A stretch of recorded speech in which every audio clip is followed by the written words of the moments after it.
Hi, Stephen from Owner Disown. Well, I took the plunge and bought the new Apple MacBook Pro, the 16-inch. Now, I wanted to test the 16-inch because I've got the Lenovo Legion 7, a 16-inch laptop, and I was going to, compare the two. I know they're probably different beasts in a way, but I did actually also buy at one point the 13-inch MacBook Pro with the M1 chip, and the reason why I bought that was to see if I like the operating system. And truth be told, as a Windows user, first time using a MacBook, it was a little bit difficult. There's a few things I didn't like, having to mount a hard drive and mounting an SSD just to read my files was driving me a bit insane. So hopefully this is a little bit better now. But I did grow to like it. I didn't get a chance to do the review on that. I mean, I got all the footage, but I'll actually put that in some of the benchmarks here. So the objective here is to do an unboxing, first look.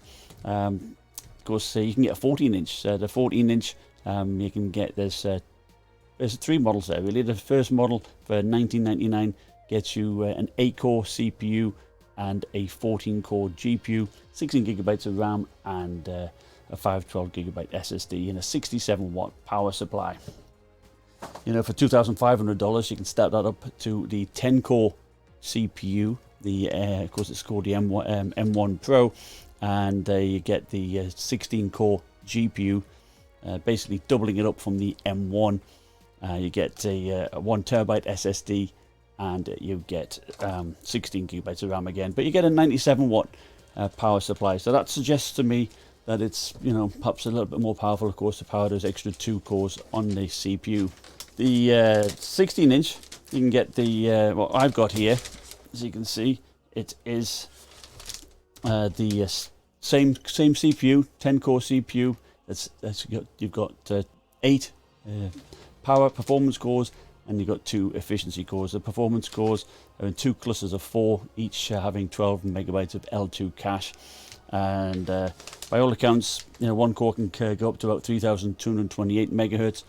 And there's actually no TDP limit on this, as long as it's thermally okay, and they'll boost up. Of course, the less number of cores being used, the clock speed does go down. But by all accounts, it's very power efficient. See, we've got it here, so you can get it in silver or like a space grey type colour. So 4.7 pounds is the 16-inch. So, but it does look pretty nice there. Oh yes, I did like that sound, ding, when it starts up. Now, of course, this one here is a $2,500 model, and what you get for that is of course, I mentioned the CPU and the GPU, but you get 512 gigabyte SSD, 16 gigabytes of RAM, and you get a 140 watt power brick. So let's have a look at that. It's a USB-C power brick. And for 100. English is the main language. Press the return key. Yes, I will do. So yes, it's actually fairly small for a for a 140 watt brick. It's not too bad, is it? So it's USB-C. It's about a 2 meter cord, so it should be a decent length for your desk. And the MagSafe power connector here actually connects very strongly, which is good with a little green light there showing that it's charging. And it's not going to come out accidentally. It takes quite some force to pull it out.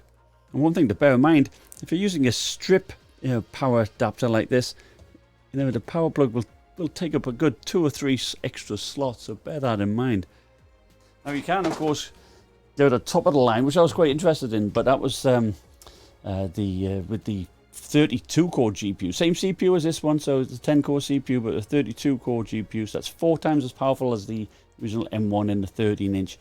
And they were saying that was going to be about, for 60 watts, going to be comparable to 160 watt 3080. So that's quite amazing, 100 watt difference. A little bit skeptical on that type of performance, but still, for a system on chip, that is a fantastic performance. And as for CPU wise, well, they're touting that for 30 watts, you get the same type of power as, actually 1.7 times the power as an Intel i7 11800H.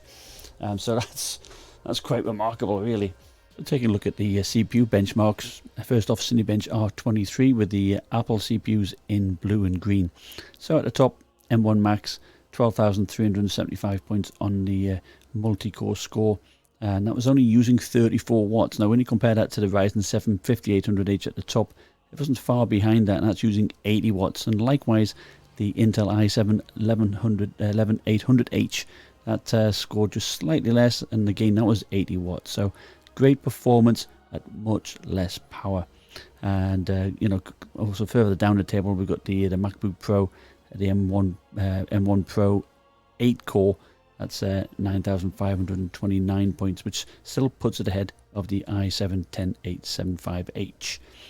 Power wise, in terms of idle usage, the M1 Pro or Max is only 0.2 of a watt, whilst the 11800H is 0.7 watts, which that's pretty decent, and the 5800H is 3 watts. So that, you know, one good reason why it sips power, and you do get around about 21 hours of battery life. I can confirm that. Geekbench 5, the MacBook Pro 16 storms away with its 10-core CPU here, 12,564 points, and the single core 1,767 pretty much leads the way as well. And of course, even the 8-core CPU on the 14 there, 9,970 points. That's a fantastic performance, and you know, beating even the Ryzen 9 5900HS. Now, much depends, of course, on the workload that you're doing. Anantech actually did a lot of benchmarks on the Spec 2017, and if you're looking at it here, you know, it's very close. The 8 performance cores and 2 efficiency cores on the M1 Max to the Ryzen 5950X, which is an outstanding performance. Now, I did do Blender. I ran BMW and Classroom and measured the time taken to render those images. In here I've got a lot of desktop CPU, so I've got the Ryzen 9 3900 12 core is actually in a laptop. That leads the way. I've got the desktop i9 10900K, and of course that is very fast too. The Ryzen 7 5800H, 546 seconds on the Classroom test, compared to the 10 core CPU in the MacBook Pro 16 here, got 728 seconds. So again, it just shows what type of workload you're doing, and I think the M1 chip is going to be fantastic at like video rendering, that type of thing, content creation. But for rendering images, it's perhaps not as fast. Now over to some gaming. We've got Shadow of the Tomb Raider 1080p.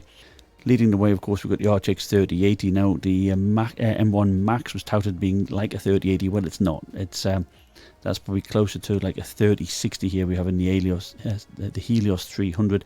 It's pretty bang on with that. Lower down the pack, we've got the one I have, the M1 Pro 16 with the 16-core GPU. That's got 50 FPS, and that's pretty akin to a GTX 1650. And in Borderlands 3, you gain 1080p. Badass setting. The MacBook Pro 16 with the M1 Max gets about 42 FPS, so that is, you know, some way down from a 3080, and of course quite a bit down, say, even from a 2080 Max Q. Now the 16-core GPU in my unit scored 26 FPS at badass settings, and changing it to high settings gets 34 FPS, and the GTX 1650 gets about 39 FPS. So again, mine is the 16-core GPU is close to a GTX 1650. I looked at the thermals using TG Pro, and they list what must be the 8 performance cores showing 54 degrees with an average computer temperature of 44 degrees.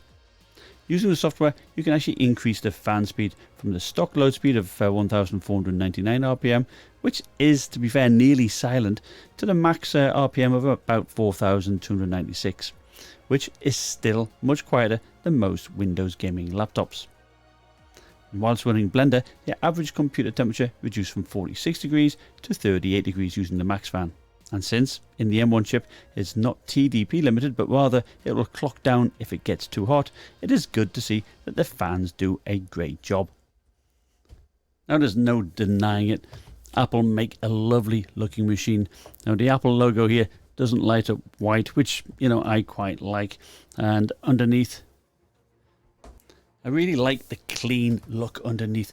You'll notice the absence of air intake grills here on the underside, which is great because you can actually then use this either on your lap or on a bed without blocking the air intakes, because there are actually slits here at the side, and that's you know, that's where the air comes into it.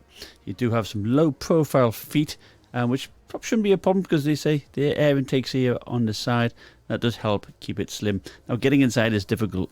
You've got some pentalobe screws to remove, which is easy enough.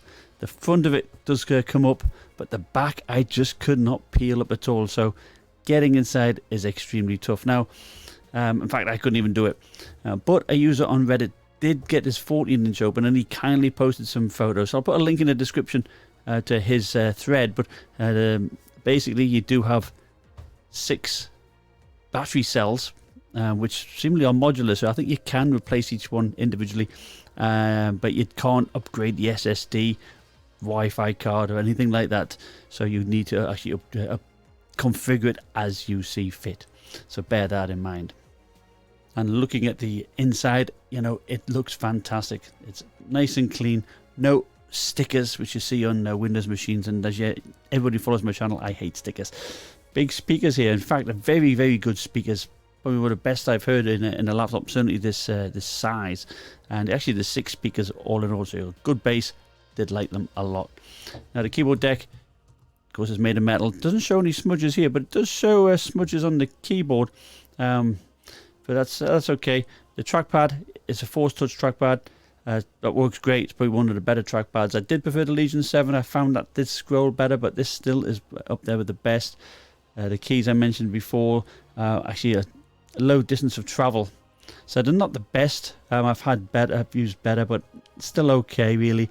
I did like the fingerprint reader you have up here, but you can't use it when you're signing into Windows from a cold boot. You need to enter your password, which seems to defeat the object in my opinion. But I did like you got one button press here for the screen brightness and volume controls. Now of course actually there's no button to change the brightness of the key lighting itself, which is white. It's a subtle white. There may well be a sensor in this because you can't see it at the moment, but when we turn the lights off, it actually looks pretty decent. And there you are, with the lights off, you can actually see them. So I'm not sure if there's a sensor there, but it works very well. And even with the key lighting, you get good battery life.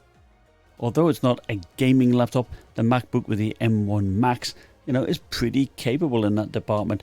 And as for a 16-inch laptop, it's actually quite small, isn't it, compared to the Legion 7? On the left-hand side, you have the MagSafe power connector, 2 Thunderbolt 4 ports, and a headphone jack. Now, there's no mic jack. And on the right-hand side, you have a HDMI port, a 3rd Thunderbolt 4 port, and an SD card reader, which accepts the card half the way in. So, 1080p webcam, and I must admit, it's probably one of the better ones that I've seen. And the microphones are also pretty decent. I've got quite a few fans going around, and I think it keeps that noise out quite well.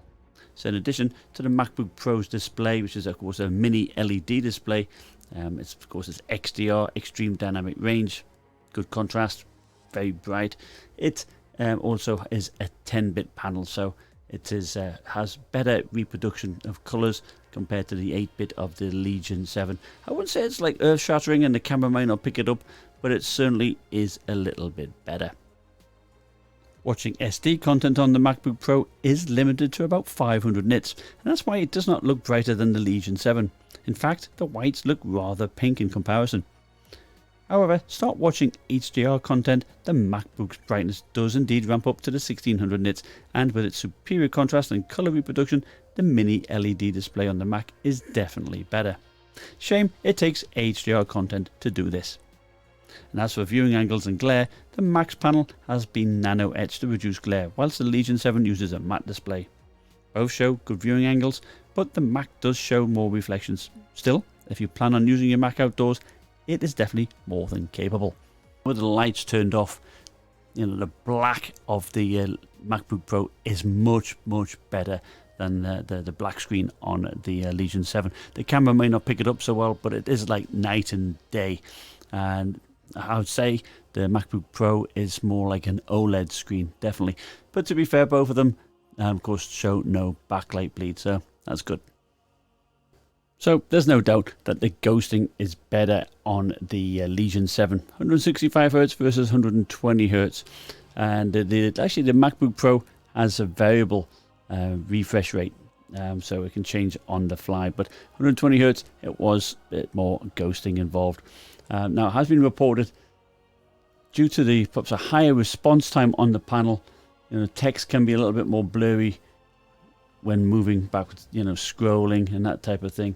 And I must admit, I would say text does look better, less bleeding as it were, on the Legion 7. Alright, so what do I think of the new MacBook Pro? Well, of course, I'm from a Windows perspective, so if you're in the ecosystem for Windows, I think it's a no-brainer. You've got to get it. Performance is up there with the best, isn't it? Even close to some the top of the line desktop parts. Certainly comparable to the latest Ryzen 5800H, that type of line. And I think for content creation, it is a no-brainer. Should be good at accelerating all of your video editing and that type of thing. So, and I think it's quiet to use. The fan is very quiet. I could hardly hear it at all. Of course, even when you did max it out, it was certainly quieter than most Windows laptops that I've tested. Now, of course, I'm a Windows user. I found Mac OS a bit frustrating at times. I couldn't, of course, transfer files from this to an external hard drive because of the different, I believe, because it was NTFS was my external drive. So it's going to take a bit of getting used to. But I think if you're in the Windows platform, it is great. Gaming wise, it's not a gaming machine for sure, but it can still play games. There's certainly the 16 core GPU which I've got here is comparable to a GTX 1650, and of course you may ask the question, well, why not just have an Intel chip and a GTX 1650, that type of situation. But you got the battery life. I mean, it sips power. Seriously, I was getting 21 hours. It was hardly move at all, the battery meter, and that was actually just running in normal mode. There was a low power mode too, so you might be able to even tweak up more, and that was with 50% brightness. And in terms of the max brightness, it is a shame that you get about 500 nits watching SD content, same as a Legion 7. Up that to HDR content, and you do get that 1600 nits. But it's a shame it has to be HDR content. But there's no denying it. It's a sharp panel. The blacks are black. It's like an OLED, which is fantastic. And certainly with HDR content, the whites are very white, but SD content, the whites are a little bit pinkish. Ports wise, they're okay. You got an SD card reader. That is nice, although it sticks half the way out, so I'd rather it went all the way in. I would have liked to see a USB-A port, but of course you don't. But other than that, it's pretty decent. Build quality, there's no denying it. I mean, it looks nice, doesn't it? It's solid, unibody design. I do like the fact there's no air intakes. It makes it give a good clean look here. The air intakes are here at the sides, so it doesn't block it on your lap or on a bed or something like that. And that is very, very good. Anyway, I hope you found that video useful. My next test on the laptop will be probably just a gaming test, really, to see how well it games across a number of different games at different quality settings. So if you're interested in that, click the like button and subscribe, and I'll see you next time. Bye now.